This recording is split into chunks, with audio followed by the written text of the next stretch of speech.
Tak, konečně když dodáš na mě. Tak, pro ty, kdo mě ještě nezná, jsem Karel Pytlov. A jsem Karel Pytlov. Pošli zpátky, jo. Jsme tady jako na Veletě, máme tady vzkaz z Láhvy. Skoro okolností. Tě vůbec vidět do ksichtu, je to proti sluníčku, no. Původní obsah byla kořenka. Odmechám z Moravy.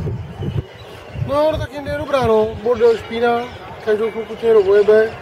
Klasika, no. Je to je zajímavé. Si nám tady, když to foto můžu dát dál, přestane se vrátit.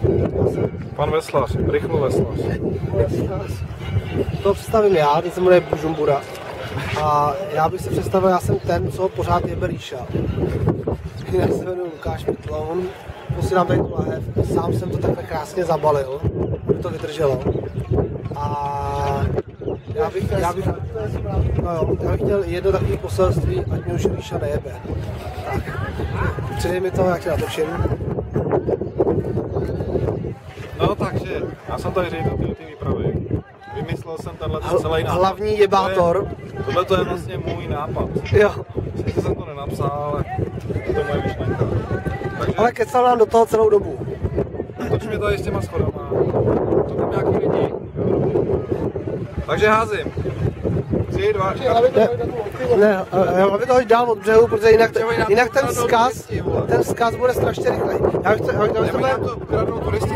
se rozmáhnul a hodil by to hodně daleko, co nejdál. To nevadí, dělej. A mrdni to. No. Ukáž, ještě ti zabere. Úplně to mrdí.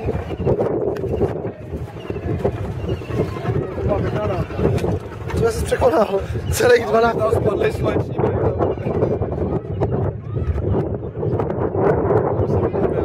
Myslím, že ta zpráva bude vybrát. Tady vidím toho gátu. Máš tam? Mám. Dobrý, už jsme to. Konec.